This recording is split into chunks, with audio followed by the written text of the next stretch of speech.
नमस्कार सभी को। First of all thank you doctor Pawan and BRC team. जब हमने इस थेरेपी को इस पे गए हम, इससे पहले जैसे डॉक्टर साहब ने बताया था, हम द्वारका में हॉस्पिटल में एडमिट थे। फादर को 20 साल से पहले से भी ज़्यादा डायबिटीज़ का इशू था। सडनली पिछले 2-3 महीने से इनको पेट में दर्द शुरू हुआ काफ़ी। तो जब हम हॉस्पिटल में एडमिट हुए, डॉक्टर ने करवाया इनको, तो ऑलमोस्ट 13 दिन एडमिट रहे। उसके बाद काफ़ी सारा जो इन्होंने हिस्ट्री दी थी उसमें, उसके हिसाब से इनको कुछ सिम्टम थे कैंसर के और काफ़ी पेन भी रहता था। उसके बाद हम जब वहाँ से निकल गए तो दूसरे हॉस्पिटल में गए वेंकटेश्वर में, and they said for autopsy के लिए, बायोप्सी के लिए, सॉरी। बट उसी बीच में मेरी वाइफ ने डॉक्टर विष्णु का ये जो वीडियो चैनल देखते रहते हैं, इसके थ्रू हम डॉक्टर साहब के घर पहुँचे।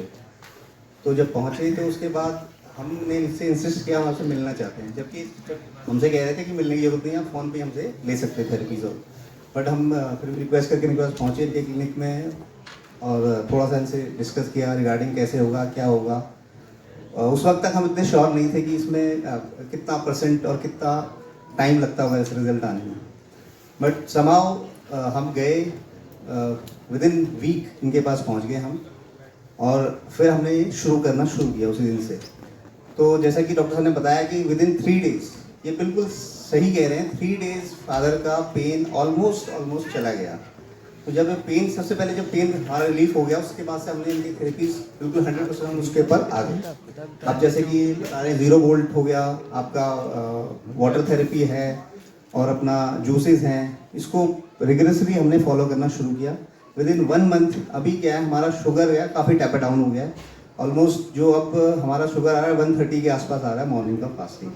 तो अब क्या है, जो गोली, सिर्फ एक गोली चल रही है, जैसे ग्लाइकोमेट जो चल रही है, वो भी टैपर डाउन शुरू हो गई है। तो मैं तो कहूँगा डेफिनेटली इसको हमको, जैसे कि हम खुद फील कर रहे हैं इस थेरेपी से हमको फ़ायदा मिल रहा है, तो हमको माउथ पब्लिसिटी इसकी करनी चाहिए, स्पेशली अपने रिलेटिव्स में, अपने फ्रेंड्स में। एंड दूसरी एक बात, डॉक्टर साहब और हमारे से पहले जो लोग आए, उन्होंने बोला कि जो हर्डल है इसमें हमारे रिलेटिव्स और कई बार फ्रेंड्स क्या होते हैं ना, उस चीज़ को बिलीव नहीं करते। तो एटलीस्ट जो लोग उसको कर रहे हैं वो उसको स्प्रेड जरूर करें और बताएं इसके फायदे। बिकॉज सबसे पहली बात तो जो उसमें लिखा हुआ है नीचे कि we have to rid of all these medicines.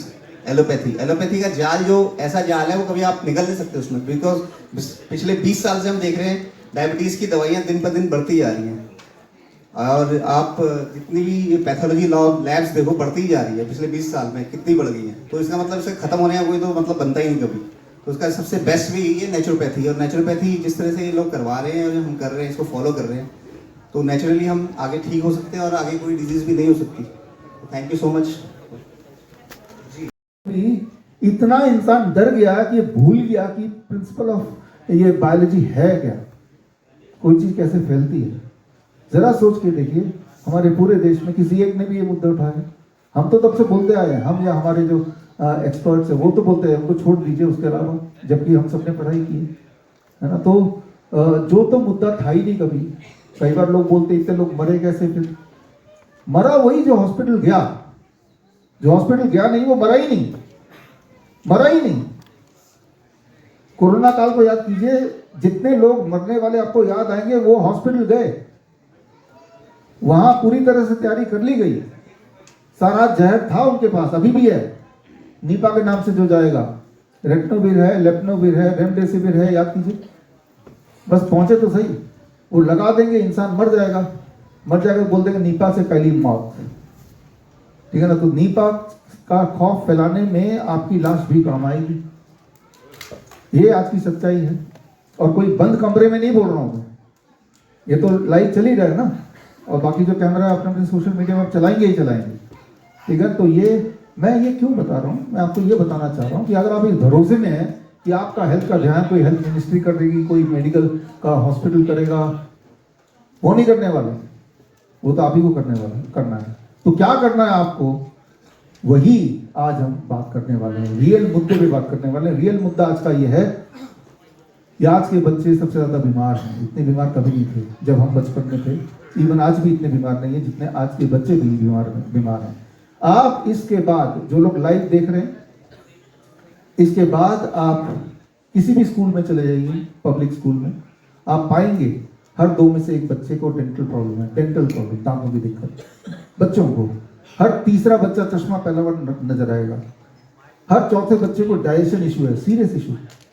हर 10वां बच्चा ADHD का पेशेंट है, attention deficit hyperactivity disorder. हर 100 में से 1 बच्चे को ऑटिज्म है, जो कि स्कूल ही नहीं जा पाता, उनके लिए स्पेशल स्कूल होती है। हर 500 में से 1 बच्चे को आज की टाइम पे सेरेब्रल पाल्सी है। सेरेब्रल पाल्सी आगे मैं दिखाऊंगा। सेरेब्रल पाल्सी का मतलब एक तरह से वो जिंदा तो है, लेकिन बस जिंदा ही है।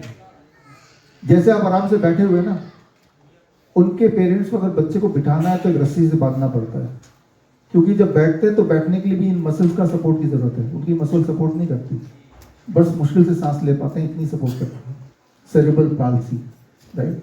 हर 500 में से 1 बच्चा, हर 1000 में से 1 बच्चा डायबिटीज टाइप 1 का पेशेंट है आज की तारीख में। अब याद कीजिए, जो बीमारियों के नाम मैंने लिए, मेरे उम्र के लोग, 50 साल से ऊपर वाले लोग, याद कीजिए हमारे टाइम पे, हमारे स्कूल के टाइम पे कभी ऑटिज्म, ADHD ये सारे नाम सुने थे आपने? तो एकाएक कहां से आ गए ये नाम? अब किसी डॉक्टर से पूछिए, बोले जेनेटिक है। अगर तो जेनेटिक है, फिर तो हमारे पूर्वज को भी इनमें से कोई ना कोई बीमारी होनी चाहिए। फिर तो 40 साल का भी कोई ऑटिज्म का पेशेंट होना चाहिए, जो 40 साल का है आदमी और ऑटिज्म का पेशेंट भी है। तो ऐसे लोग आपको एक भी नहीं मिलेंगे, नॉट अ सिंगल वन, क्योंकि उस वक्त ये सारी बीमारियां थी नहीं। अब कैसे आ गई? आज हम बात करेंगे कैसे आई और कैसे प्रिवेंट करें और कैसे ठीक करें। और जो बच्चे ठीक हुए हैं, वो पेरेंट्स भी यहाँ पे हैं, उनसे मिलाऊंगा मैं, राइट। तो वो भी हम देखेंगे।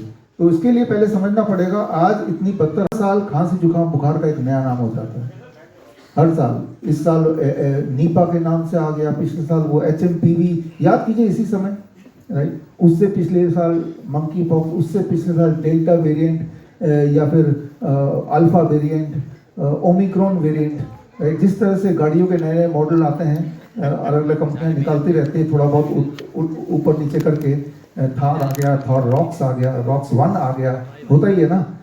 उसी तरह से, उसी तर्ज पे, उसी मॉडल पे आप देख रहे हैं कि ये वेरिएंट आ गया, वो वेरिएंट आ गया। और प्रोपेगेंडा मीडिया कुछ इस तरह से दिखाती है, उनके पीछे ऐसा म्यूजिक होता है कि जिस तरह से आपको पता है, जब आप फिल्म देखने जाते हैं, डरावनी मूवी, आपको पता है कि ये इसमें से कोई भूत निकल के मुझे खाएगा नहीं, लेकिन फिर भी दिल डर लगता है ना। तो फिर भी हमें घबराहट होती है जब इस तरह की मूवी देखते हैं। तो मैं आपको ये बताना चाह रहा हूँ कि कोई झूठ अगर कई बार बोला जाए तो हमारा दिमाग नहीं, हमारा दिल उसे सच मानता है। इसी मॉडल पे टिका है ये खेल। ये खेल किस तरह खेला जाता है ये बताना जरूरी है, इससे पहले कि आज के टॉपिक पे आए, क्योंकि ये जो मैं बताने जा रहा हूँ इसी से सब कुछ जुड़ा हुआ है। कि आप अगर पिछले 5-7 साल देखें, 8 साल देखें, 10 साल देखें, जहाँ तक आपकी याददाश्त जाती है, हर साल खांसी जुकाम बुखार का एक नया नाम आता है। तो ये पीछे कैसे होता है, ये बहुत इंटरेस्टिंग है, जानना आपके लिए बड़ा ज़रूरी है। तो इसको समझने के लिए एक उदाहरण लेता हूँ, लॉजिक ऑफ नीपा टेस्ट। मान लीजिए एक शहर है, उस शहर में चोरी हो जाती है, और चोरी हो जाने के बाद कैसे पता चलेगा चोर कौन है? तो ऊपर से जो हेड ऑफिस है पुलिस का, वहाँ से गाइडलाइन आता है कि जब भी चोरी हो जाए, गाइडलाइन आ गया कि जिनकी मूछें ऐसी होंगी उन्होंने ही चुराया होगा इस साल में जब भी चोरी हो जाए, ये फोटो आपको दिया, जाके देखो जो ऐसे मूछे वाले हैं उन सबको पकड़ के ले आओ, उन सबको क्वारंटाइन कर दो। तो होगा क्या कि शहर है, चोरी तो होगी, जिस तरह से खांसी जुकाम बुखार तो होगा ही, और जैसे ही होगा तो ढूंढना है किसने चोरी की है। और ढूंढने के लिए जो डायग्नोस्टिक टेस्ट है वो क्या है कि इस साल का डायग्नोस्टिक टेस्ट कि मूछे वाला हो, लंबी मूछे होनी चाहिए, इस तरह का आकार का होना चाहिए, वही होना हो चोर होगा। और उस शहर में जितने सारे मूछे वाले हैं उनको सबको क्वारंटाइन कर दिया, ठीक है ना, 21 दिन का क्वारंटाइन। क्योंकि उन्हें ऐसा लगता है कि 21 दिन के क्वारंटाइन के बाद वो जो चोर था वो शुद्ध हो गया, वो ठीक हो गया, और ठीक हो भी जाएगा। आगे मैं दिखाता हूँ कैसे। तो हर साल WHO से गाइडलाइन आता है कि इस साल हम एक टेस्ट करेंगे, उसे डेंगू बोल देंगे, अगले साल निपा, अगले साल कोरोना। ठीक उसी तरह जिस तरह से हेड ऑफिस से हर साल एक फोटो आ जाएगा, इस साल चोरी होती है आपके शहर में, तो इस तरह के लोगों को पकड़ लेना जिनकी मूछें लगभग ऐसी हों, फिर उनको 21 दिन के लिए क्वारंटाइन रख देना। क्या होगा क्वारंटाइन में रखने के बाद? ठीक हो जाएंगे। अब जरा सोचिए, अगर 21 दिन में इन लोग इनमें से किसी को भी क्वारंटाइन में रख दिया और जेल के अंदर बंद कर दिया तो होगा क्या? 21 दिन बाद जब इनसे मिलेंगे, इन सबकी शक्लें एक जैसी हो जाएंगी। हो जाएंगी नहीं हो जाएंगी एक जैसी? ना तो वो शेव कर पाएंगे ना कुछ कर पाएंगे, तो अब एक जैसे लग रहे हैं, वो ठीक हो गए। तो मैं यही बोलना चाह रहा हूं कि Nipah, corona, swine flu, chikungunya, monkey pox, dengue, Ebola, HMPV, ये सारे एक जैसे हैं, अलग अलग है ही नहीं। कोई भी नाम दे दो, है तो खांसी जुकाम बुखार, उसका कोई भी नाम दे सकते हैं, राइट? तो उसी तरह से, तो ये लॉजिक अगर आपको ठीक से समझ नहीं आ रहा तो इसका साइंस थोड़ा सा मैं समझा देता हूँ। इसे कहते हैं बनाना टेस्ट। बनाना टेस्ट के लिए लेके आओ, बनाना टेस्ट लेके आ जाओ। ये केला टेस्ट है, इस केला टेस्ट से समझ आएगा। कहाँ रखते हैं इसको? यहाँ पे। एक वॉलंटियर भी आ जाए मेरे साथ। आप में से कौन आएगा? आप आइए आइए आइए। देखिए, ये मैंने छीला इसको। इसमें कितने चाकू हैं? 5। कौन से रंग के?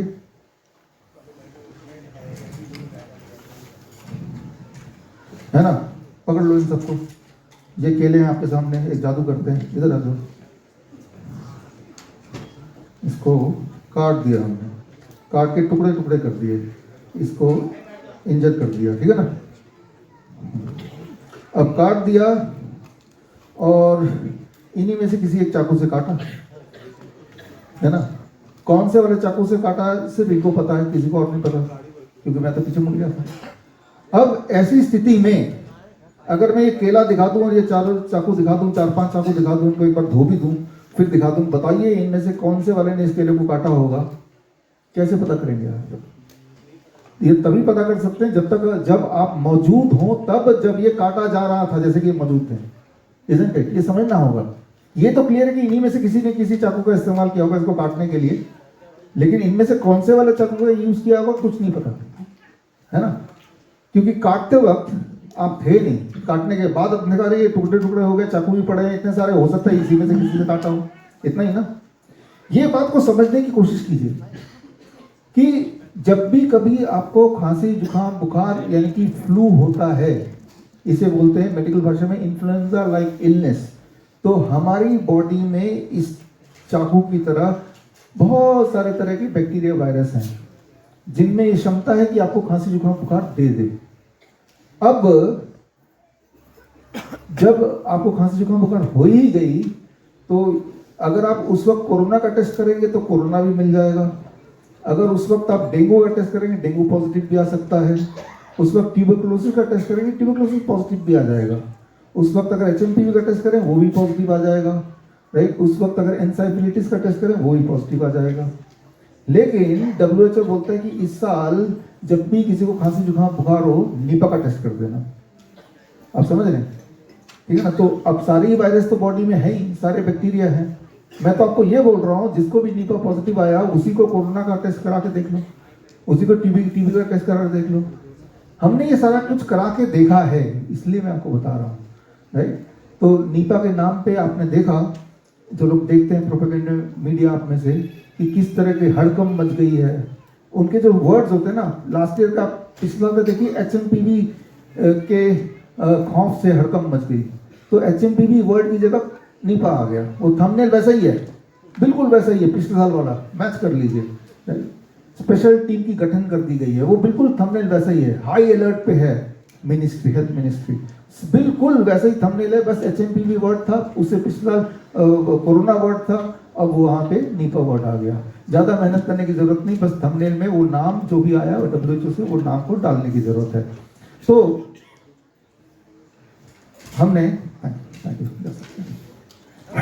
इसको ये सारा वापस, तो हमने पिछले साल जब इसी वक्त, याद कीजिए आप, पब्लिक की याददाश्त कमजोर होती है, HMPV का लॉकडाउन होने वाला है, इस तरह के मामला चल रहा था। कर्नाटक में केस पाया गया, गुजरात में 2 केस पाए गए, मुंबई में 3 पाए गए, है ना? जैसे कि मान लो कोई पता नहीं टेररिस्ट पाया गया हो अलग अलग प्रांतों में, दे दिया उसने, मैंने वैक्सीन लगाया तो मैं बच गया। खैर वो टॉपिक आज का नहीं है, वो कभी और बात करेंगे। लेकिन मैं तो ये बोल रहा हूँ कि जो, क्योंकि आज नेताजी सुभाष चंद्र बोस जयंती का दिन है, तो अपने आप को आज़ाद कैसे करेंगे? अपने आप को आज़ाद तभी करेंगे जब अपने आप से आप पूछना सीखेंगे, आंख बंद करके जब विश्वास नहीं करेंगे। आफ्टर ऑल इसे एविडेंस बेस्ड मेडिसिन बोला जाता है ना, तो एविडेंस बेस्ड मेडिसिन का एविडेंस कहाँ है? ये बात आपको पूछना ही होगा, राइट? अपने भविष्य के लिए, अपने बच्चों के भविष्य के लिए वेयर इज द एविडेंस? एक एविडेंस तो लेके आओ। एक एविडेंस, हमने ये पत्र लिखा, 1000 लोगों को लिखा जितने मेडिकल एसोसिएशन है, राइट, कि भाई आप एविडेंस एक तो दीजिए, राइट? कोई नहीं देने वाला, बिकॉज वो है ही नहीं वो। तो खैर पहला स्टेप तो ये है अभी तक का कंक्लूजन, कि एक मैसेज ये है कि किसी भी रूप में कोई वैक्सीन कभी किसी को नहीं लेना है। क्यों नहीं लेना है और क्या क्या और है, बहुत सारे और सवाल होंगे, उसके लिए आज जो किताब रिलीज होगी उसमें से आप पढ़ लीजिएगा। लेकिन अभी मोस्ट इंपॉर्टेंट क्या है कि अगर किसी बच्चे को न्यूरो डेवलपमेंटल डिसऑर्डर हो ही गया है तो अब क्या करें कि उसको उस ट्रैप से बाहर निकालें। तो उस पर हम बात करेंगे, उसको समझने की कोशिश करेंगे। ऐसे पेरेंट्स यहाँ पे हैं जो अलग अलग शहरों से आए हैं, जिन्होंने अपने बच्चे को ठीक किया है और वो मैसेज आपको देना चाहते हैं, इस उम्मीद से कि ये जो देख रहे हैं जो लोग, अगर ऐसे पेरेंट्स भी देख रहे हैं या आप किसी पेरेंट को जानते हैं जिनके बच्चे को ऑटिज्म या ADHD है, तो ये वाला संदेश इन पेरेंट्स का जो आपके सामने आएंगे अभी, जरूर उन तक पहुंचाइए। तो आपको समझ आएगा कि बड़ी से बड़ी दिखने वाली बीमारी आसान से आसान तरीके से घर बैठे ही अक्सर ठीक हो सकती है। ऐसी बीमारी जिसे बोल दिया गया है वो कभी ठीक ही नहीं हो सकता। तो यहाँ पे आप इस अभी ऑडियंस में हमारे पास ऐसे बच्चे और पेरेंट्स बैठे हुए हैं, अभी मैं मिलाता हूँ। और हमारा जो जनवरी महीने का जो बैच है, जनवरी 2026 का जो बैच, हम एक बैच में 250 ऐसे बच्चों को शामिल करते हैं जो ऑनलाइन हमारे साथ जुड़ते हैं 1 महीने के लिए, और फिर उनको हम जो जो बताते जाते हैं वो अपने घर पे करते हैं। ये पूरी तरह फ्री है और ये हर हफ्ते एक नया नया बैच बनता जाता है। और जब उनका हमने ऑब्जर्वेशन स्टडी किया, पहले तो हमने उनको पेरेंट्स को बोला कि ऑब्जर्वेशन स्टडी करने वाले हैं। सारे पेरेंट्स ऑब्जर्वेशन स्टडी के लिए मानते नहीं हैं, क्योंकि वो चाहते नहीं कि उनके बच्चे अगर ठीक हो ही गए तो दुनिया को ये पता चले कि कभी हमारे बच्चे ठीक नहीं भी थे। हालांकि उसमें ना तो बच्चे की गलती है ना पेरेंट्स की गलती तो ये रहा आपके सामने, इसकी गलती है, या तो इसकी गलती है या इसको जिन्होंने प्रमोट किया उसकी गलती है। लेकिन अब वो बच्चे ठीक हो चुके। लेकिन जिन बच्चों ने पार्टिसिपेट किया हमारे ऑब्जर्वेशन स्टडी में जनवरी महीने के, तो ऑटिज्म और ADHD के बच्चे जो हमारे कैन प्रोटोकॉल को फॉलो किया लगभग 15 दिन या उससे अधिक, right, can cure autism now protocol, जिसके बारे में बताने जा रहा हूँ मैं। और ऐसे 110 बच्चे का ऑब्जर्वेशन स्टडी में आपके सामने रख रहा हूँ, जिसमें UK, Thailand, Germany, Canada, Australia से एक पेशेंट थे, बाकी सारे पेशेंट भारतीय थे। और भारत में भी अलग अलग प्रांतों से जो कितने कितने पेशेंट हैं वो डिटेल आप देख रहे हैं। और इसमें भी जो मेल थे बच्चे, लड़के, वो 79%, और इस वाले ग्रुप में जनवरी वाले में 21% फीमेल। हमेशा आप देखेंगे वर्ल्ड एवरेज है करीब 25% फीमेल होती हैं और 75% मेल होते हैं। मेल लड़कों में न्यूरो डेवलपमेंटल डिसऑर्डर ज़्यादा होता है, 3 गुना ज़्यादा in comparison to the girls. क्यों होता है, क्या है, ये एक अलग मुद्दा है, कभी और बात करेंगे। तो और आप देखेंगे ज़्यादातर बच्चे इस ग्रुप में 6 to 10 ईयर्स 58%, 16 साल से ऊपर वाले बच्चे सिर्फ 3%। क्योंकि आज से 20 साल पहले ये सब प्रॉब्लम थी भी नहीं, 2000 से पहले कम थी, क्योंकि तब वैक्सीन भी कम लगते थे, राइट। वैक्सीन बढ़ा तो बढ़ जाएगा। अभी US में 22 सितंबर को ट्रंप ने अनाउंस किया, लगातार अनाउंस किया, क्लियरली उन्होंने बोला कि आज हमारे देश में जो ऑटिज्म है उसका सिर्फ सबसे बड़ा एक ही कारण है, वो है बच्चों को जो वैक्सीन लग रहे हैं, क्लियरली। और अब US ने वैक्सीन को एक करके उनकी संख्या को कम करना शुरू कर दिया, ऑफिशियली कम करना शुरू कर दिया, राइट। तो कोई कंफ्यूजन नहीं है। नंबर 1, इससे कोई फायदा है नहीं है। नंबर 2, क्या इसी से ऑटिज्म होता है, ADHD होता है? यस। सो इसमें कोई कंफ्यूजन नहीं है, ये प्रूवन है। तो इसमें आगे हम चलेंगे। तो कैन प्रोटोकॉल क्या है? कैन क्योर ऑटिज्म नाउ एक खास प्रोटोकॉल है, जिस प्रोटोकॉल से फॉलो करते ही बच्चे बोलने लगते हैं, उनकी हैंड क्लैपिंग बंद हो जाती है, उनकी टो वॉकिंग खत्म हो जाती है, उनकी हाइपर एक्टिविटी कम होने लगती है, ठीक होने लगती है, कंसंट्रेशन बढ़ जाता है, सुनने लगते हैं, एक नॉर्मली बिहेव करने लगते हैं। इसे बोलते हैं कैन प्रोटोकॉल। कैन प्रोटोकॉल का मतलब बड़ा सिंपल है, मॉडल से आपको समझाता हूँ। कुछ चीजों को नहीं करना, जैसे 6 साल का बच्चा, तो हमने बोलते हैं जो वैक्सीन लगाया आगे से मत लगाना, एंटीबायोटिक्स को मत देना किसी भी तरह का, कोई तरह का फास्ट फूड मत देना, किसी भी तरह का एनिमल प्रोटीन मतलब dairy product and animal protein animal food नहीं देना। तो या जो स्क्रीन एक्सपोजर है इलेक्ट्रोमैग्नेटिक फील्ड उसको कम से कम कर दो, जीरो ही कर दो।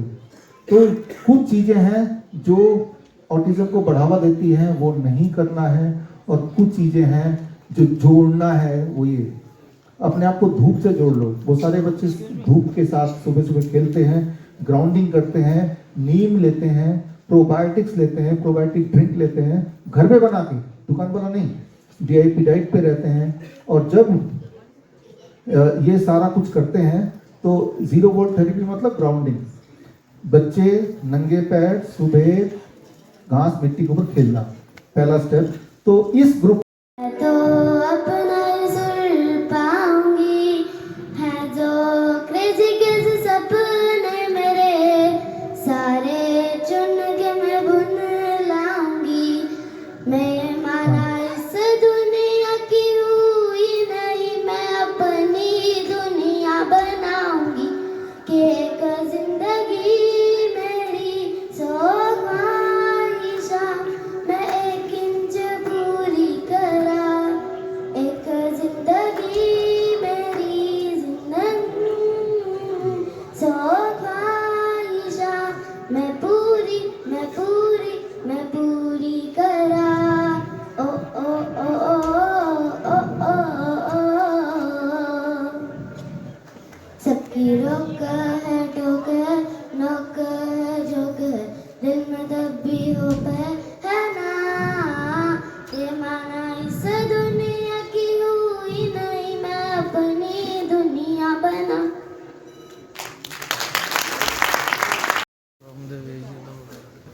डॉक्टर BR चौधरी जी, आचार्य मनीष जी, जिनको सदैव सुनता रहा हूँ, देखता रहा हूँ। कहा जाता है कबीरा संगत साधु की जो गंधी को बास, जो भी गंधी दे नहीं त्यों भी बास सुबास। मैं डॉक्टर BR चौधरी जी से हमेशा सुभाषित होते रहा हूँ। शायद आपको आश्चर्य होगा, डॉक्टर BR चौधरी जी के संपर्क में और आचार्य मनीष के सानिध्य में मैं भी बहुत कुछ सीख गया हूँ। और जिस तरह से बताते रहे हैं, कहा जाता है मुंशी प्रेमचंद की कहानियाँ बड़ी रोचक होती हैं। तो मुंशी प्रेमचंद की कहानियाँ इसलिए रोचक होती हैं क्योंकि मुंशी प्रेमचंद ने जिया है उसको। तो हमने भी डॉक्टर साहब के सलाहों में जिया है। और केवल इतना ही नहीं, हम तो बार बार आग्रह करते रहे हैं डॉक्टर साहब से और आचार्य मनीष जी से कि मेरे बिहार चलिए, क्योंकि मैं बिहार विधान परिषद का सदस्य भी हूँ और निश्चित तौर पे अपने प्रदेश की सेवा में लगा रहता हूँ। और आप जो बिल्कुल निस्वार्थ भाव से डॉक्टर चौधरी और आचार्य मनीष जी निस्वार्थ भाव से लोगों की को सेवा देते रहते हैं। और जब मतलब ऑन द स्पॉट, तो ऑन द स्पॉट का मामला मैंने कई बार फोन किया इन लोगों को कि भाई इनको दिखाना है, वो आदमी दिल्ली आ चुका है, समय मिल गया। तो शायद यहाँ उपस्थित लोगों को भी समय मिला होगा, तभी वो इतने उत्साहित होके इस कार्यक्रम में है। और मैं भी, बारिश हो रहा है, मेरे मकान के बाद गणतंत्र दिवस परेड का रिहर्सल हो रहा था, पूरा रास्ता बंद था, लेकिन मेरे इरादे बुलंद थे, मुझे जाना था। तो मैं इन सब चीज़ों को छोड़कर, और मेरे घर से लेकर मेरे मोहल्ले, यानी मेरे मोहल्ले का अर्थ है मैं NLC क्वार्टर में रहता हूँ, बिहार के उच्च सदन के साथियों के साथ रहता हूँ। तो वहाँ भी कई लोगों को फ़ोन पर बात करा के, और ऐसे कई लोगों को मुझे तो लगा ठीक हुए, अच्छे हुए। लोगों ने बाद में मुझे बताया भी कि हाँ बहुत फायदा हुआ। कई लोगों को दिल्ली भी भेजा। तो मुझे लगता है इस सेवा कार्य, यह सेवा कार्य और बलवती हो, बुलंद हो, हम सब की शुभेच्छा है। आज थोड़े काम में होने के कारण समय कम दे रहा हूँ, लेकिन मेरा मन आपके साथ है, मेरी मनोकांक्षा है, मेरी शुभकामना है कि आपकी यह पद्धति और आगे बढ़े और लोगों को स्वस्थ बनाए, क्योंकि स्वास्थ्य ही जीवन है। तो स्वस्थ बनने की शुभकामना के साथ कि देश का एक एक नागरिक स्वस्थ बने और आप सबका योगदान रहे, इसी के साथ बहुत बहुत धन्यवाद। ये पेशेंट है, अभी तो खैर पेशेंट नहीं, अब तो फाइटर हो गई। ये व्हील चेयर पे आई थी, इसकी आंखें दोनों बंद थी और वैसे वो पीपीटी में फोटो है आपके लगी, इसी पीपीटी में इसी पीपीटी आपको जो दी हुई है फोटो। अच्छा अच्छा, तो इनकी दोनों आंखें बंद थी, डॉक्टर के हिसाब से कहानी नमस्ते। और व्हील चेयर पे आई थी, हीमोग्लोबिन कम था, जब आई थी तो सांस नहीं ले पा रही थी। इवन कि हमारे डॉक्टर भी डर रहे थे कि इनको लेके नहीं ले। मैं खुद ही इनसे बोलता हूँ कि अभी इनका ट्रीटमेंट ऑनगोइंग है। अभी हमने 19 दिन एडमिट करके इनको छुट्टी दी है, सिर्फ आज आपसे मिलने के लिए बुलाया है। अब अपने पैरों पे चल के आई है और आज से 1 साल पहले अगर आप इनकी फोटो देख लोगे तो ये मॉडल थी। ये सिर्फ और सिर्फ पीरियड डिस्टर्ब हुए, उसकी दवाइयाँ खाई, हार्मोन्स की दवाइयाँ खाई, उससे वो कैंसर तक पहुंची। जब आई थी तो आपकी बाजुएं कैसी थी? इनकी बाजू ऐसी थी क्योंकि बाजू के नीचे इतनी बड़ी बड़ी गांठें थी, बॉल जैसी, जैसे मुंह देख रहे हो ना आप, ऐसी गांठें बाजू के नीचे भी थी और ब्रेस्ट में भी गांठ थी। तो आप खुद ही बता दो। जो आर्मपिट में गांठें थी वो तो बिल्कुल ही खत्म है, ऑलमोस्ट इतनी रह गई है। और ब्रेस्ट की भी गांठ इतना काफ़ी बड़ा था तो वो स्वेलिंग उसकी, पानी भी कम हुआ उसका। तो बाकी मुझे सांस लेने में बहुत ज़्यादा दिक्कत थी, उसमें भी मुझे काफ़ी आराम आया है। उसमें तो मुझे मतलब कि 1 हफ्ता 10 दिन के अंदर ही आराम आ गया था। और नाक में से भी ब्लीडिंग होती थी हल्की हल्की, वो मेरी 2-3 दिन में ही ठीक हो गई थी। ये ब्लड कैंसर की एक किस्म है जो कि दुनिया में लाइलाज है, लेकिन 19 दिन के अंदर इनमें ये अपने आप चलने लग गई। अभी कितने दिनों की छुट्टी ली है आपको? अभी 10 दिन ही है, मतलब 29 दिन टोटल हुए हैं। 19 दिन हमारे पास रही है, अभी 10 दिन से घर पे होमवर्क कर रही है। अभी इनको दोबारा बॉडी को डिटॉक्स करने के लिए बुलाएंगे और घर का इनको होमवर्क चल रहा है और ये आपके सामने है। और अपनी, क्योंकि इनको मैंने जब पहली बार मिला था मैंने इनसे पूछा था जीना क्यों है, तो इनकी 3 बेटियां हैं बड़ी प्यारी प्यारी, तो इन्होंने बोला मुझे उनके लिए जीना है। तो मैं चाहूंगा ऐसे पेशेंट्स को, ये पीछे इनकी फोटो है जिस दिन ये हमारे पास आई थी, जिस दिन आई थी ये फर्स्ट डे की फोटो। आप देखो इनकी आंख कैसी है और पूरे गाल वाल पूरा इनका हाल था। और जब ये आई थी सांस नहीं ले पा रही थी, व्हील चेयर पे आई थी और अब आपके सामने चल भी रही है, आंखें खुली हुई हैं और सूजन कम होनी शुरू हो गई है और बाजू की गांठें इनकी बिल्कुल दोनों खत्म हो गई और ब्रेस्ट की गांठ भी एक साइड की तो ऑलमोस्ट खत्म हो गई। थैंक यू, धन्यवाद। ये मेरे साथ एक और है, तो ये फाइटर है। इनको ब्रेस्ट कैंसर हुआ था, हांगकांग में रहती थी, ब्रेस्ट रिमूव कराई ये उम्मीद से कि ब्रेस्ट कैंसर से मुक्ति मिल जाएगी। उसके बाद ब्रेस्ट का साइज बड़ा छोटा हो जाता है, नेचुरली बात है, क्योंकि एक ब्रेस्ट चली गई तो डॉक्टर ने ब्रेस्ट रिकंस्ट्रक्ट करी, पेट से मांस निकाला, नई ब्रेस्ट बनाई, उसमें इंफेक्शन आ गया और जब ब्रेस्ट नहीं बनाई तो दूसरी वाली साइज और उसका साइज डिफरेंस हो गया, तो दूसरी को भी काट के छोटा करा। जिस जगह से मांस निकाला वहां इतना दर्द हुआ, इतना दर्द शुरू हो गया कि ये ना खड़ी हो पाती थी ना बैठ पाती थी। अब आप इनको रनिंग करा लो, जो मर्जी करा लो। अब ये खैर वापिस अभी आज दुबई जा रहे हो। और जब इनका ये हाल हो गया था कि इनके घर वालों को लगा कि अब इनके ये मरने वाली है, क्योंकि इनको भी लगने लग गया था, परिवार को भी लगने लग गया था। आज कितने महीने हो गए टोटल बता दो जरा।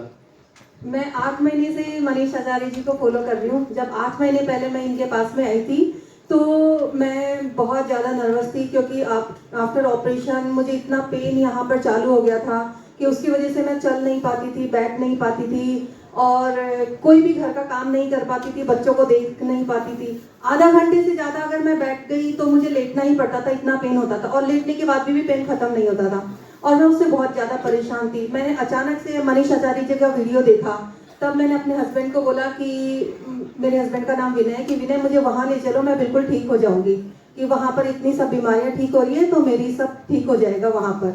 जब मैं आचार्य जी के पास में आई और वहाँ पर डॉक्टर्स से मिली, डॉक्टर्स की टीम से मिली, तो उन्होंने मेरे को थेरेपी दी और डाइट मेरी ठीक करी बिल्कुल और कुछ मेडिसिन वगैरह दी।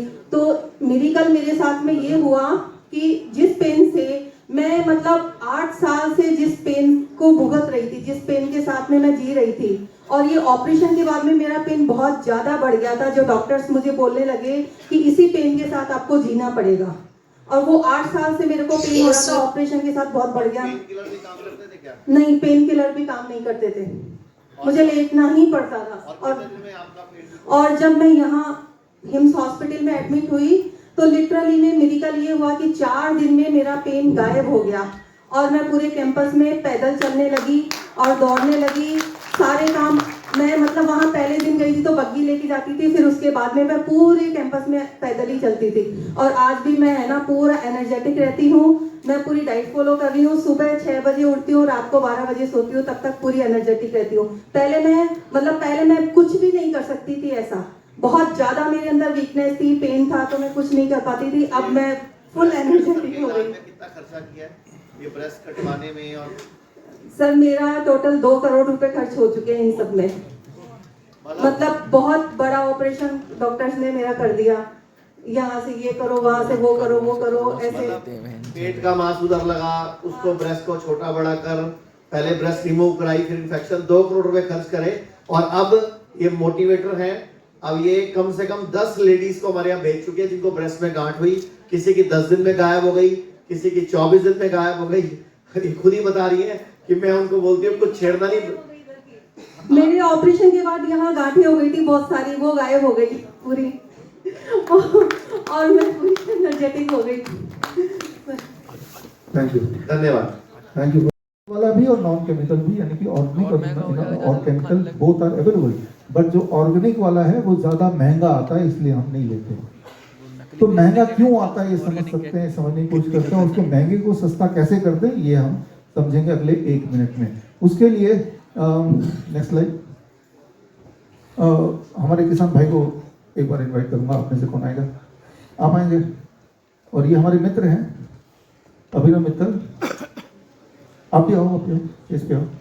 लेकिन अभी कुछ आपका एक छोटा सा मैं उदाहरण से समझा रहा हूँ। आप यहाँ खड़े होंगे। ये वो हैं जो अपने खेत में केमिकल यूज नहीं करते बिल्कुल भी, ठीक है ना। और लेकिन आप इधर आइए, उदाहरण के तौर पे। हाँ, असली में ये भी केमिकल यूज नहीं करते, लेकिन अभी उदाहरण। यार इसको हटाओ यार, पीपीटी लगाओ, अब चेंज मत करना। ये वो हैं जो अपने खेत में भरपूर केमिकल यूज करते हैं, असली में नहीं करते। अभी उदाहरण के लिए समझा रहा हूँ, ठीक है ना, ताकि आपके दिमाग में भेजे में बात पहुंच जाए। ये सिंपल है, ये अपने में केमिकल वगैरह यूज करते हैं तो याद रहेगा ये अपने में। अब इन दोनों में क्या फर्क है? दोनों खेती कर रहे हैं। अब मान लेते हैं कि दोनों के पास 10,000 स्क्वायर फीट का लैंड है। 10,000 स्क्वायर फीट मतलब इसका डबल होगा लैंड, 10,000 स्क्वायर फीट। हाँ, इतने, हाँ, इससे भी छोटा होगा, इससे आधा, इस पूरे ऑडिटोरियम का आधा।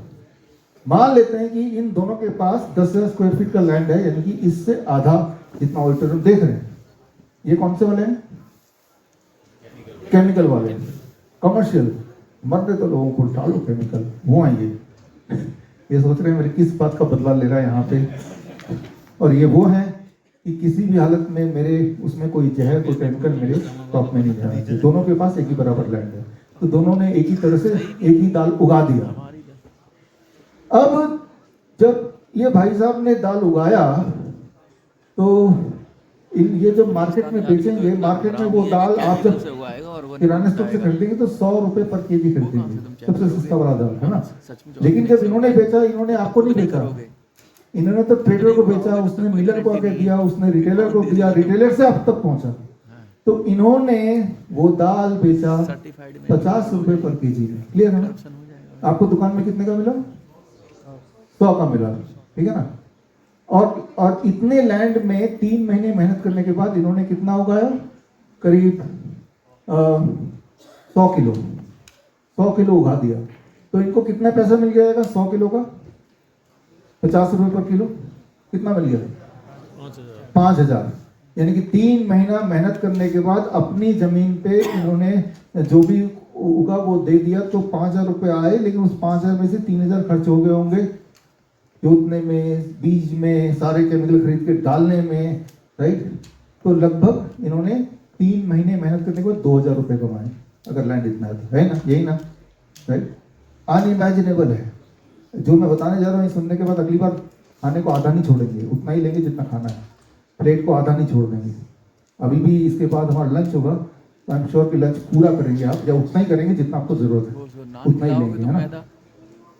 अब इनके केस में, यानी कि ऑर्गेनिक किसान में, नेचुरल फार्मिंग में क्या होता है, ये 50 रुपए में नहीं बेच पाएंगे कभी भी। क्यों नहीं बेच पाएंगे? क्योंकि इसके 2 मुख्य कारण हैं। इन्होंने तो केमिकल छिड़क दिया, सारे जो पेस्ट हैं वो मर गए, लेकिन ये केमिकल नहीं छिड़क के लेबर को लगाएंगे, और जो घास वास जो चुगना है वो एक एक करके चुगेंगे, तो लेबर कॉस्ट इनका करीब 15%, 20% अधिक होगा, पहली बात। और इन दोनों को अगर जोड़ेंगे तो इनको वही खर्चा में, एक तो उतने ही लैंड में, दूसरी बात यह है कि 100 केजी नहीं उगा पाएंगे। कितना केजी उगा पाएंगे? 75। वो भी कब? जब 5 साल से यही काम कर रहे हैं तब। पहले केमिकल फार्मिंग होती थी तो सोचा कि नहीं मैं और नहीं करूंगा, पहले साल 25% उग पाएगा, अगले साल 50%, करते करते 5वें साल से 75%। ठीक है ना। जहां तो ये 100 किलो उगा दे रहे हैं उतने लैंड में, वहां पे ये 75 किलो, तो ये 50 रुपए पर किलो दे सकते हैं, लेकिन ये उतना प्रॉफिट कमाने के लिए 67 रुपीज रखना पड़ेगा। तो रेस में ये जनाब तो थोड़ा आगे निकल गए, क्योंकि ये सस्ता बेच पा रहे हैं, आ गई ये पीछे रह गए क्योंकि महंगा बेच रहे हैं। तो दुकानदार किससे लेगा? उनसे लेगा। ये सस्ता क्यों नहीं बेच पाएंगे? क्योंकि पैदावार नेचुरल में कम होगी। कितनी कम होगी? लगभग इन्होंने जितना पैदा किया उससे 1/3 और ज्यादा इनको मिल गया, तो ये सस्ता बेच सकते हैं।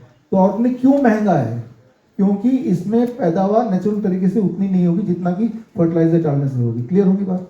ऊपर से कोई केमिकल नहीं डाल रहे तो हर चीज मैन्युअली करना है, तो वो भी एक खर्चा है। तो दोनों मिला के इनको उतना ही 2000 रुपए कमाने इतने लैंड का 3 महीने में, तो इनको 80 रुपए केजी बेचना पड़ेगा। लेकिन मार्केट में जब ऑर्गेनिक खरीदेंगे ना, आपको 80 का नहीं मिल रहा, वो आपको 180 का मिल रहा है। तो 100 रुपए कहाँ गए? बीच वाले बंदे खा गए, है ना।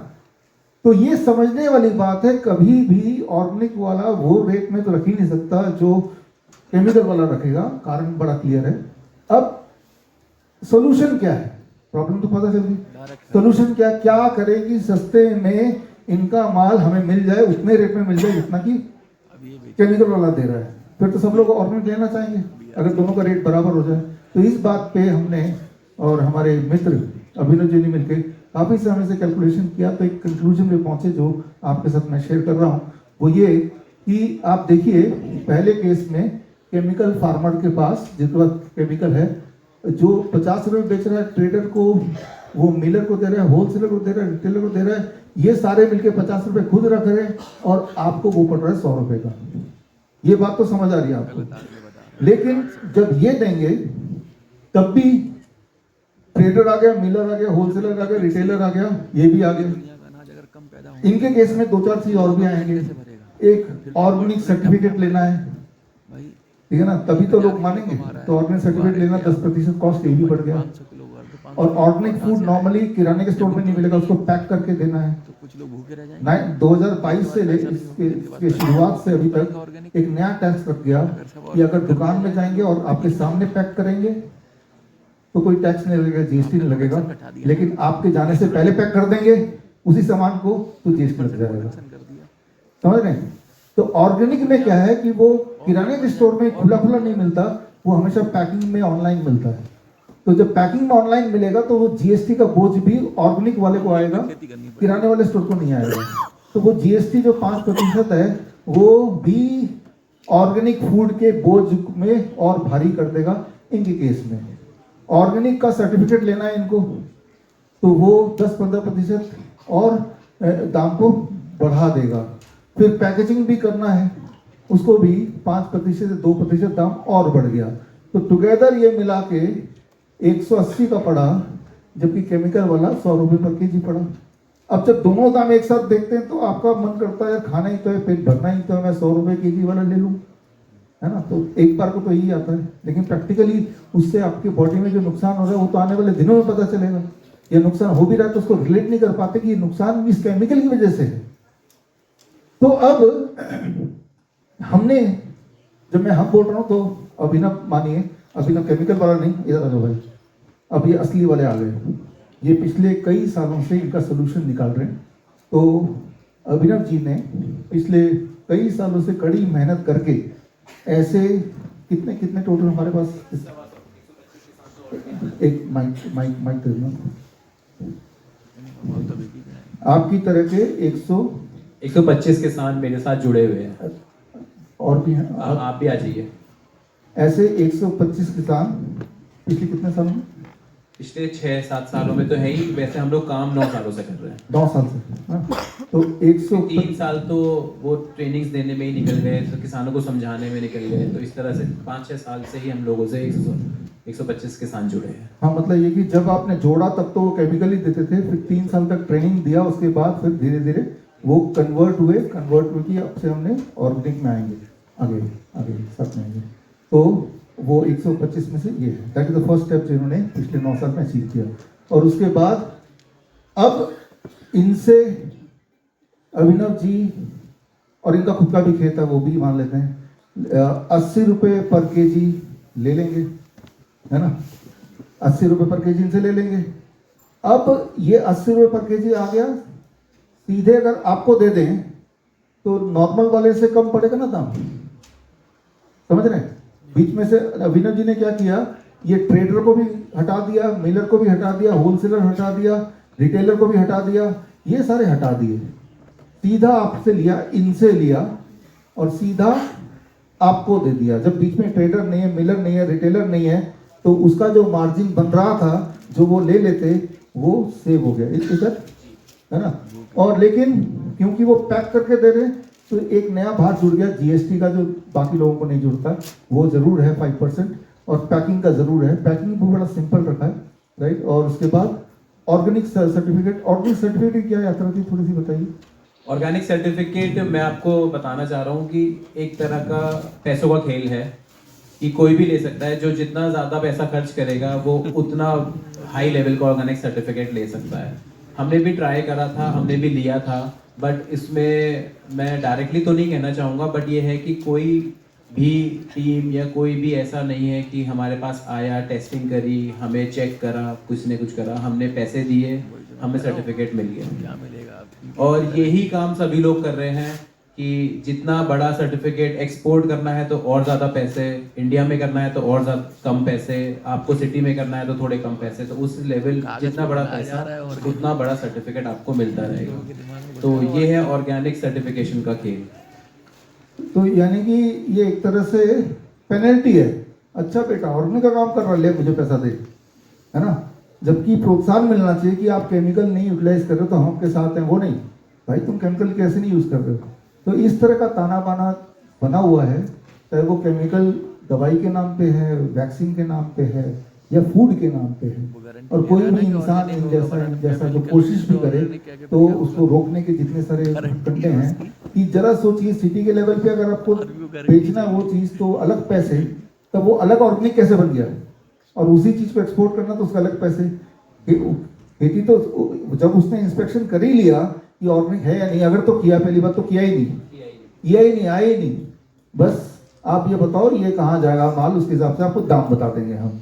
तो ये समझना पड़ेगा कि जब आप लेवल देखते हैं कि इसमें ऑर्गेनिक लिखा हुआ है, तो उसके पीछे की कहानी आपको लगता है ये ऑर्गेनिक होगा, इंस्पेक्शन हुई होगी, सारा कुछ देख ही लिया होगा, राइट। तो ये जबकि असलियत कुछ और है, वो आपके सामने है। तो अभिनव जी ने यही किया कि इन सबको बाईपास कर दिया, और फिलहाल ऑर्गेनिक सर्टिफिकेट वाले को भी बाईपास कर दिया, नहीं चाहिए तुम्हारा ऑर्गेनिक का सर्टिफिकेट, राइट, ताकि वो वाले पैसे भी बच जाए, वो चक्कर भी बच जाए। और उसमें अब जाके जो नेक्स्ट स्लाइड अगर देखूं मैं, सिर्फ जीएसटी है जो फिर भी देना पड़ रहा है, तो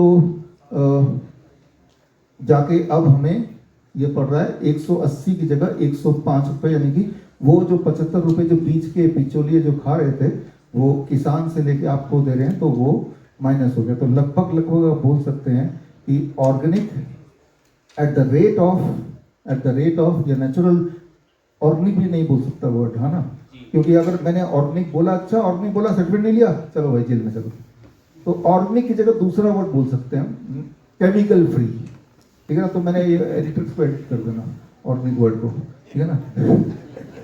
केमिकल फ्री ये बोल सकते हैं कि भाई हमारे खेत में केमिकल यूज नहीं हो सकता, ये बोल सकते हैं, नहीं होता। हमारे खेत में नेचुरल फार्मिंग होती है, ये बोल सकते हैं।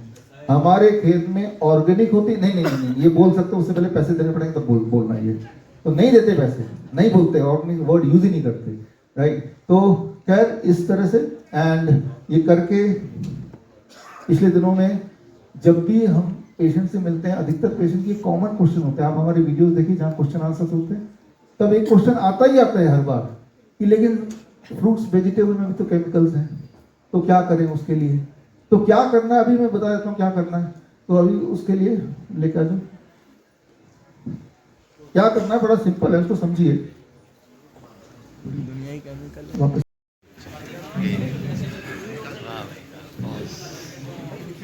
इसको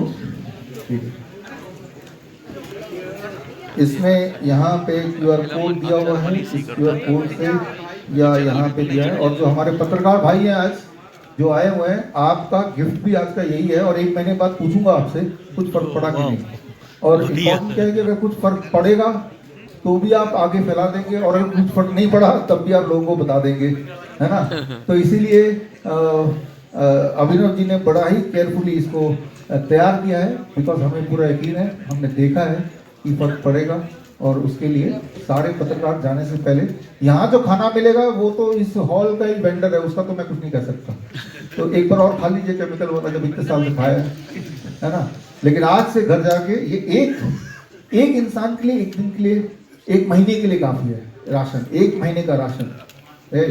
तो इसका जो MRP है हमारे वेबसाइट से 890 है, लेकिन अमेजन में जाएंगे तो एक रिटेलर जोड़ लिया तो 10% उसको भी देना पड़ता है, तो वही चीज़ 990 हो गया, ठीक है ना। लेकिन 1000 से नीचे for 1 person for 1 month of ration, right.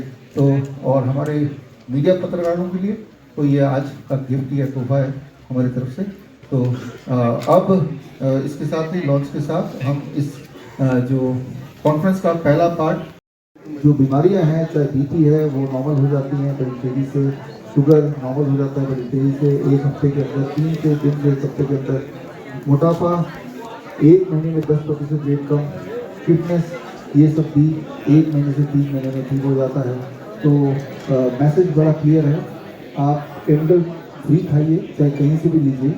और सबसे सस्ता अगर केमिकल फ्री वाकई में लेना है तो वो अभिनव जी के साथ आज हमारे किसी भी ऑनलाइन स्टोर से ये हमारा ये प्रोडक्ट आपको मिल जाएगा।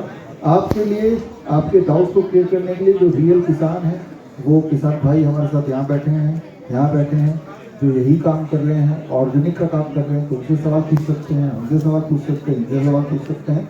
Now the field is open for the you to ask. Sir, Trump ने WHO से अभी किनारा कर लिया, जो आप लगातार क्रिटिसाइज कर रहे थे WHO को, तो ट्रंप ने किनारा कर लिया है और कहा है कि अब हम WHO में बहुत सारी अनियमितताएं हैं, ऐसा स्टेटमेंट है उनकी, और इसलिए हम अब उससे बाहर जा रहे हैं। तो सबसे बड़ा प्लेयर ही बाहर जा रहा है, तो आपका दावा कुछ लगता है कि सही है कि भाई WHO में ही कुछ गड़बड़ है, क्या कहेंगे आप? हाँ, आप देखिए ना, ट्रंप के जो हेल्थ सेक्रेटरी हैं जूनियर रॉबर्ट कैनेडी, जो पिछले 25 साल से बोलते आए हैं कि WHO गड़बड़ कर रहा है, उन्हीं को ट्रंप ने अपना हेल्थ सेक्रेटरी बना लिया है। और आज जो उस देश की हालत है, मैंने बताया भी ऑटिज्म के कॉन्टेक्स्ट में या किसी भी बीमारी में USA नंबर 1 पे है। तो वही चीज़ें सिद्ध हो रही हैं, उनका कोई ऑप्शन नहीं है। WHO से बाहर जाएंगे तो अपना मनमाना कर पाएंगे, WHO में रहेंगे तो वैक्सीन को उतना ही लगाना पड़ेगा। अब बाहर चले गए WHO में तो हर हफ्ते एक वैक्सीन कम करते जा रहे हैं।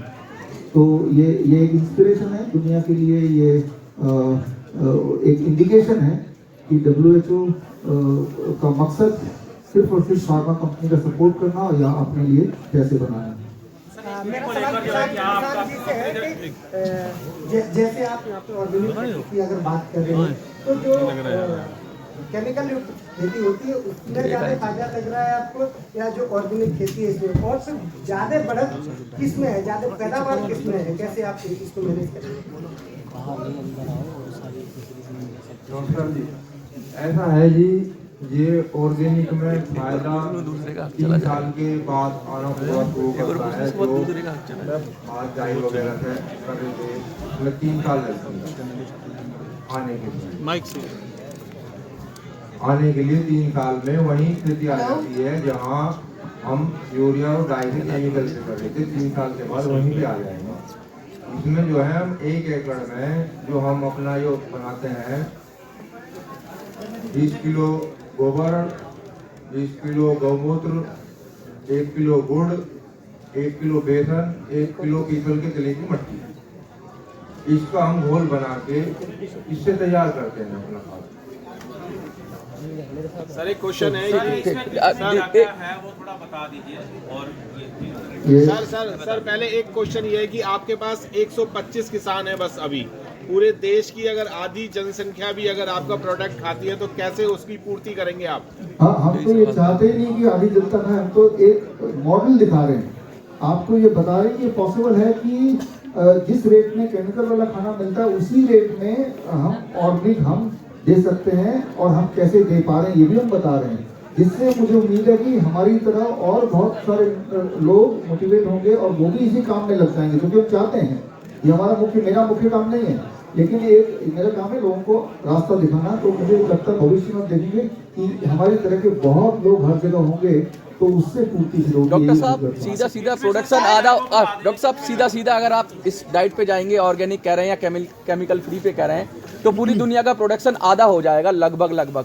तो फिर तो रेट बढ़ेंगे, क्योंकि अगर पूरी दुनिया का पेट कैसे भरेंगे?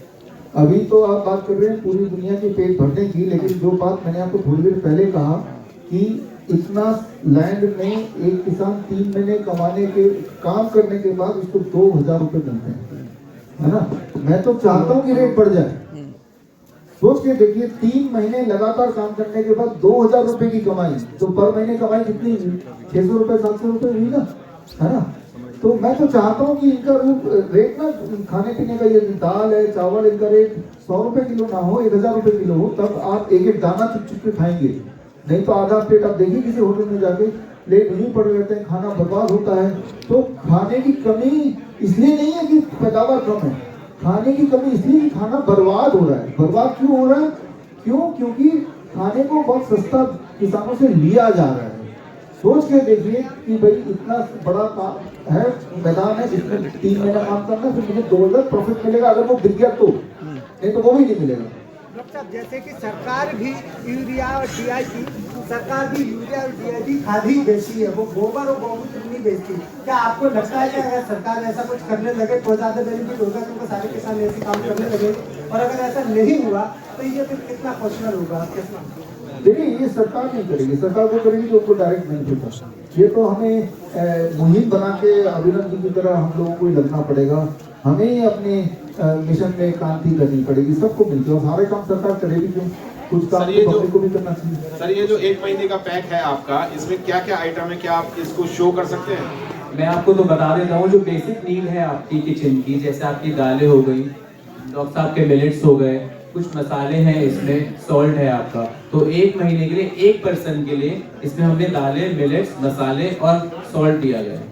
8 तरह के दालें हैं, 5 तरह के मिलेट्स, 8 तरीके की दालें हैं, 5 तरीके के आपके मिलेट्स हैं, 5 तरीके के आपके मसाले हैं, और आपका सेंधा नमक है। और उसको बनाने की विधि भी है ऑयल फ्री, इसलिए ऑयल की जरूरत ही नहीं आपको, और टेस्टी खाना बिना ऑयल के कैसे बनाएं, चाहे दाल हो चाहे सब्जी हो। सर अभी आप जैसे कि वैक्सीन की बात कर रहे थे, तो जैसे कि अगर मान लो किसी के चोट लगती है, जैसे लोहा, जैसे टिटनेस के वैक्सीन की बात करें, तो लोग उनसे डरते हैं उससे कि अगर नहीं लगवाएंगे तो जैसे बॉडी ढीली पड़ जाना या डेथ हो जाना, उस केस में। देखिए, जिस तरह से आपको डराया गया कि कोरोना है 2 खुराक वैक्सीन लगाओ, आप भी डर गए, आपने इसे लगाया भी होगा, जबकि मैं तो बताता है कि कोई वैक्सीन का कोई रोल नहीं है, वैक्सीन से लोग मरने वाले जो मर ही रहे हैं। ठीक उसी तरह से आपके माध्यम से बताना चाहता हूँ कि टिटनेस का इंजेक्शन का कोई रोल नहीं है टिटनेस को रोकने के लिए, उतना ही रोल है जितना रोल अगर आप पंडित जी के पास जाए, वो टीका लगा दे, आपको चोट लगी, पंडित जी टिटनेस ना हो टीका लगा देगा, उसका जितना रोल है वो सिर्फ फेथ की बात है, बिलीफ की, साइंस नहीं है, साइंटिफिक कोई प्रूफ नहीं है। जिस तरह से जब आपको मुसीबत आती है भगवान के पास जाते हैं तो वो एक फेथ की बात है, तो आप डॉक्टर के पास जा रहे हैं, ठीक है ना, साइंस नहीं है। अच्छा, अब आपका सवाल है कि तो करना क्या चाहिए? करना ये चाहिए जो मैं बताया, जो दुनिया का सबसे तगड़ा पेस्टिसाइड है वो है नीम का पेड़। नीम के पेड़ में कभी आप कीड़े मकोड़े नहीं देखेंगे, कोई खा जाए, दीमक खा जाए, देखेंगे नहीं। नीम के लकड़ी में दीमक खा गए नहीं देखेंगे, ठीक है ना। तो हम अपने पेशेंट को जल्दी में चोट लगती है, नीम का पत्ते का पेस्ट बनाया पानी से और वहां पे लगा दिया तो बिल्कुल तेजी से ठीक होता है। अगर मुंह में जो कैंसर वाले पेशेंट होते हैं पूरा मुंह गल जाता है तो नीम का ही गुल्ला कराते हैं, नीम का ही दतून कराते हैं, वो पाउडर फॉर्म में कराते हैं। तो आंसर है कि नीम खाओ और नीम लगाओ, तो कोई भी चाहे वो टिटनेस का कीटाणु हो, चाहे वो रेबीज के वायरस हो, वो टिक नहीं सकता। और जो मैं बता रहा हूँ ऐसा नहीं कि मेरा कोई अपना खोज है, ये हमारे आयुर्वेद में लिखा हुआ है और ये चीज मैंने अपनी ग्रीन गोल्ड किताब में डाला है, सारे रेफरेंस, मॉडर्न रेफरेंस भी डाले हैं मैंने और आयुर्वेदिक रेफरेंस भी डाले। जो केमिकल फ्री किसान फसल उगाता है वो मार्केट में नहीं बिकती, वो यदि आपको बेचना चाहे तो वो किस माध्यम से जुड़ जाएगा? हाँ, वो अगर बेचना चाहे तो हम तो स्वागत करते हैं। 125 तो हर दिन अभिनव जी जोड़ना चाहते हैं तो हमारा यहाँ पे वेबसाइट है विश्वरूप.com, वहाँ जाकर हमारे फ़ोन नंबर है, हमारे एड्रेस है, जुड़ सकते हैं। एक आदमी 1 महीना एडल्ट, 1 एडल्ट। अगर आपके घर में 4 लोग हैं तो ऐसे 4 डब्बे चाहिए, क्योंकि 4 डब्बे लगभग 3800 रुपीज में, 3700 रुपीज में पूरे महीने का खाना पीना हो गया। सर आपने कहा कि जो इलाज है इसके द्वारा जो है कैंसर के मरीजों को भी राहत मिल सकती है, क्योंकि कैंसर से सब डरते हैं और करोड़ों रुपए खर्च करते, लाखों रुपए खर्च करते हैं, तो क्या कैंसर के पेशेंट के लिए क्या सुझाव? देखिए, कैंसर से डरने की कोई जरूरत नहीं। अभी भी आपको स्टेट में 2 उदाहरण दिखाए, बल्कि पहले भी आज ही शुरुआत में 2-3 उदाहरण दिखाए। कैंसर से डरने की जरूरत नहीं, कैंसर के इलाज से डरने की जरूरत है। किसी भी कैंसर पेशेंट से मिलिए, उनसे पूछिए कि पहले क्या हुआ था। छोटा सा कुछ हो जाता है और डॉक्टर बोलते हैं बायोप्सी करेंगे, बायोप्सी करते ही वो बिगड़ जाता है मामला। ऐसे में आपको अभी आप लोग सब पास में ही है मेरे, मैं आपको फोटो दिखाता हूँ। आचार्य मनीष जी हैं यहाँ पे, उनके पास तो ऐसे बहुत सारे फोटो हैं, मैं आपको दिखाता हूँ। तो ये कैंसर की वजह से नहीं बीमारी पड़ी है, कैंसर के बहाने जो बायोप्सी की गई है, वो बायोप्सी से कब हालत खराब होती है उसका उदाहरण मैं आपको दिखा दूं। मनीष जी, हाँ आइए, कीमोथेरेपी से भी प्रॉब्लम हो रही है। अभिनव जी आप यहाँ बैठ जाइए। आप ये ध्यान से देखो फोटो बीच वाली, ये पेशेंट को दांत में दर्द हुआ था, इनको दांत में दर्द हुआ था कि डॉक्टर के पास गए, डॉक्टर ने बोला अकल दाढ़ निकालनी पड़ेगी, तो बंदा निकलवा ही लेता है। अकल दाढ़ निकलवाई, 15 दिन बाद दोबारा दर्द शुरू हो गई, डॉक्टर के पास गए, कहता कुछ और लग रहा है, बायोप्सी कर लेते हैं। इन्होंने बायोप्सी करवा दी। अच्छा, बायोप्सी की रिपोर्ट नॉर्मल आई, यानी कि कोई कैंसर नहीं है, लेकिन 1.5 साल बाद ये हालत हो गई। ये देखो 1.5 साल में ये हालत हो गई। अब मैं आपको एक आधा और दिखाता हूँ। अब ये पेशेंट है, इनको कोई दिक्कत तो नहीं है, कोई दिक्कत तो नहीं है, नाक पे एक दाना है, ये दाना 4 साल से था इनको, यानी कि 4 साल से इनको कोई प्रॉब्लम नहीं थी। वाइफ के कहने पे, दोस्तों के कहने पे पहुंच गए डॉक्टर के पास, क्योंकि इनका आयुष्मान योजना का कार्ड बना हुआ है, इलाज फ्री होता है, सरकार पैसे देती है और पैसा टैक्स पेयर का है। अब सर इलाज फ्री होगा जी, तो पहले क्या होगा जी, बायोप्सी होगी, तो बायोप्सी करी, रिपोर्ट नॉर्मल आई, नॉर्मल तो बोला कोई दिक्कत तो नहीं है, लेकिन 2.5 साल बाद इनकी ये हालत है। तो ये इसलिए आप बताओ कि किसका कसूर है, ये बायोप्सी से पहले, बायोप्सी के बाद, और इनकी अभी पूरे 24 दिन पहले डेथ हो गई। हम भी कुछ नहीं कर पाते ऐसे पेशेंट। नीम हकीम खतराए जाम। यहाँ ऊपर हाँ कहाँ ये मैं वो उधर प्लीज बताइए। मेरा सवाल ये है कि आपका प्रोडक्ट तो ठीक है, लेकिन अगर डायरेक्ट किसानों से ही लिया जाए तो इसमें कितना प्रॉफिट होगा जो कंज्यूमर्स हैं उनके लिए? हाँ नहीं, उसी में प्रॉफिट है। जैसे अभिनव जी आप तो इस गेटअप में हैं, आप कभी इनके खेत में आइए, ये ऐसे ही मिलेंगे। आप एक कहावत शुरू करो, जैसे वो कहते हैं ना, कुछ दिन गुजारो गुजरात में, आप बोलो आओ हमारे खेत में। हाँ, इनके खेत में आप आइए। किसानों से मेरा एक सवाल है, सर सबसे पहले आप ये ऑर्गेनिक फार्मिंग कब से कर रहे हैं और करने का मैं तरीका एक क्या है? मिनट भैया 1 मिनट में एक फोटो दिखा दूं, इनको पता लग जाए लोग आजकल बच्चों कैसे फंस रहे हैं। अब ये देखो, एक बच्चा है, बिल्कुल नॉर्मल बच्चा है, ये इसको कोई दिक्कत नहीं है, कान के पास इसके थोड़ा सा मांस बढ़ा हुआ है और ये इसको 1.5 साल से था, इसको कोई दिक्कत नहीं थी, लेकिन माँ बाप को टेंशन होती है, डॉक्टर के पास चले, इलाज फ्री होगा, भारत सरकार ने कार्ड बना रखा है। ये हॉस्पिटल पहुंच गए और हॉस्पिटल में डॉक्टर ने बोला कि बायोप्सी करके देखेंगे। अच्छा, उन माँ बाप को पता भी था बायोप्सी होती क्या है। बायोप्सी कराई और 1 साल और 2 महीने के अंदर बच्चे की ये हालत हो गई है। जितना बड़ा सिर है उतना बड़ा सिर एक और डेवलप हो गया है। अब मुझे बताओ कि ये किसने किया इसको, ये कैसे हो गया ये? तो हम सिर्फ ये एक बात बोलना चाह रहे हैं कि जो टेस्टिंग है, टेस्टिंग बायोप्सी, पेट स्कैन और मैमोग्राफी, ये अपने आप में खतरनाक है क्योंकि ये कैंसर क्रिएट करती है। तो सर ने कल एक बात बोली थी कि मैं पैसे देने को तैयार हूँ, जो आपने चैलेंज बोला था कि मुझे कोई बताए कि बायोप्सी से, पेट स्कैन से और मैमोग्राफी से कैंसर नहीं फैलता है। तो सर कितने का इनाम बोल रहे थे कल आप? 10 लाख का इनाम है कि भाई आप ये साबित कर दो कि इससे नहीं फैलता। तो कोई पेपर दिखा दो, हम तो हमारे पास पेपर का भंडार है, हमारी किताबों में दर्ज है ना। तो अगला सवाल जो था, जी सर, मैं किसानों से सवाल पूछना चाहता हूँ। मैं सुनीता यादव, ग्लोबल न्यूज से। सर आप ये ऑर्गेनिक फार्मिंग कब से कर रहे हैं और थोड़ा करने का तरीका भी अगर आप थोड़ा सा संक्षेप में बता पाएं, और अगर आपके कीड़े मकोड़े हो जाते हैं फार्मिंग में, उसको आप कैसे ठीक करते हैं, मैनेज करते हैं? पहला सवाल ये है जी, मुझे 6-7 साल हो गए करते हुए ऑर्गेनिक, और कीड़ों मकोड़ों के लिए नीम के पत्तों का भी प्रयोग करते हैं, छाए का प्रयोग करते हैं, उसके लिए हम स्प्रे करते हैं उससे कीड़ों मकोड़ों के लिए, और जो उसमें घास होती है उसके लिए हम करते हैं दवाई गुड़ाई से तैयार। कोई केमिकल वगैरह से हम उसकी घास वगैरह नहीं मारते। मेरा सवाल डॉक्टर साहब आपसे ये है कि जैसे जानना चाहूंगा कि जो हम फार्मिंग करते हैं, मेडिकल जो अपना लैंड है उसको जैविक होने में कितना टाइम लग जाता है? 1 मिनट में आपको बोल देता हूँ। अभी हम लोगों ने चंडीगढ़ में एक प्लांट लगा दिया है, जल्दी हम बाकी शहरों में लगाएंगे। चंडीगढ़ में 1100 भारतीय गायें हैं, उनका गोबर गोमूत्र से हम खाद बनाना शुरू कर चुके हैं जो इन किसानों को देंगे।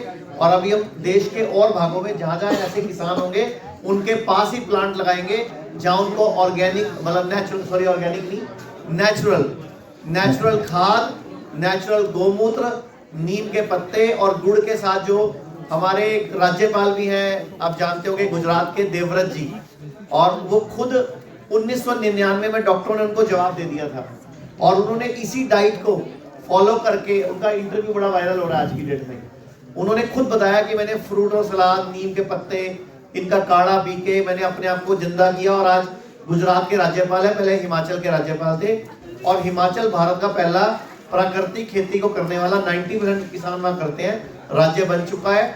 तो अभी हम रोज की 2500 किलो खाद बना रहे हैं और ऐसे ही हम धीरे धीरे, और हमने बोला जो गरीब किसान होंगे हम उनको उनका गोमूत्र की बनी खाद, स्लरी बोलते हैं उसको, वो भी फ्री उपलब्ध कराएंगे। जो खरीद सकता होगा उसको बेचेंगे, जो नहीं खरीद सकता होगा उसको फ्री उपलब्ध कराएंगे। और ऐसे हम प्लांट और भी जगह लगाएंगे, जिसको हम गोबर गैस प्लांट बोलते थे, आजकल उसको बायोगैस प्लांट बोलते हैं। Thank you.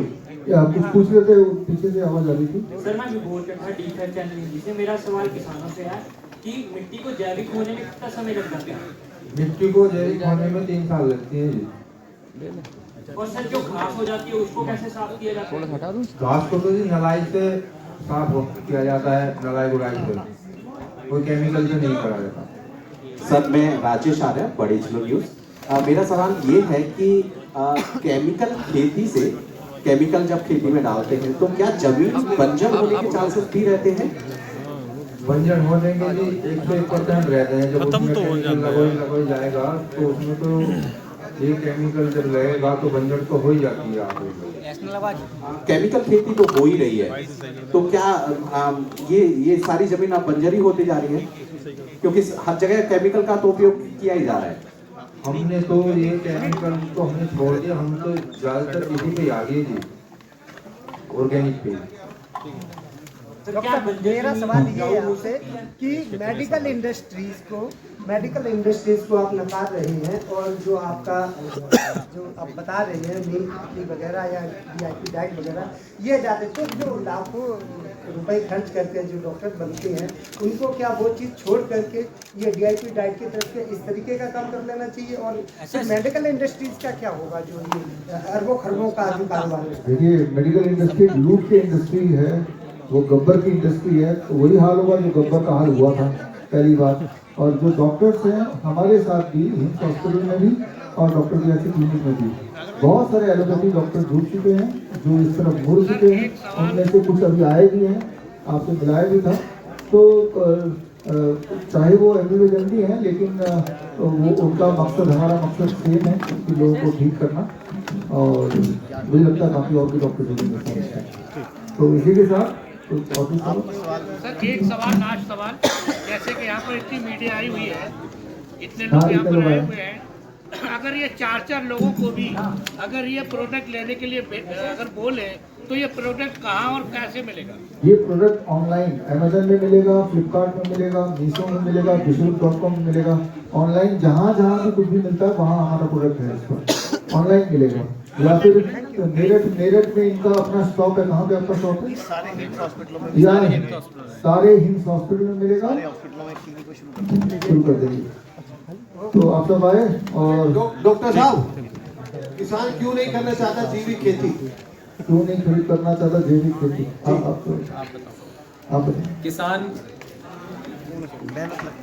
हेलो, किसान के लिए तो सबसे आसान काम हो गया है। पहले का किसान जो है मेहनत करता था, अपने खेतों में गाय पालता था, बुल पालता था, उसके साथ किसानी करता था। अब क्या है, जब से ये केमिकल्स आए हैं उसमें उसको कुछ करने की जरूरत नहीं है, सिर्फ एक छोटी सी डिब्बी लेनी है, उसको पानी में घोलना है और उससे पूरे अपने खेत में स्प्रे कर देना है। उसी से ही उसकी उपज भी बढ़िया होगी, उसी से ही उसका कलर भी बढ़िया आएगा, उससे उसका प्रोडक्शन बहुत लार्ज स्केल पे अच्छा होगा, उसके सारे कीट मारे जाएंगे और आराम से घर बैठ के वो सारी चीजें उसको देख सकता है। तो किसान क्यों मेहनत करेगा? और उसने अपने बच्चों को पढ़ाई लिखाई में लगा दिया है और कब तक वो अपनी मेहनत करेगा, इसलिए वो जो है केमिकल खेती ही करना चाहता है। और अब नेक्स्ट लेवल पे जो बच्चे पढ़ लिख लिए हैं किसानों के, वो उन्हें समझ में आ रही है कि हाँ, हमारे जो पूर्वज हैं उन्होंने गलती करी है, अपने जो लैंड है उन पे उन्होंने जो है केमिकल्स डाल के उसको खराब कर दिया है और लोगों की सेहत के साथ खिलवाड़ कर रहे हैं। तो इसलिए दोबारा से जो पढ़े लिखे बच्चे हैं वो वापस किसानी कर रहे हैं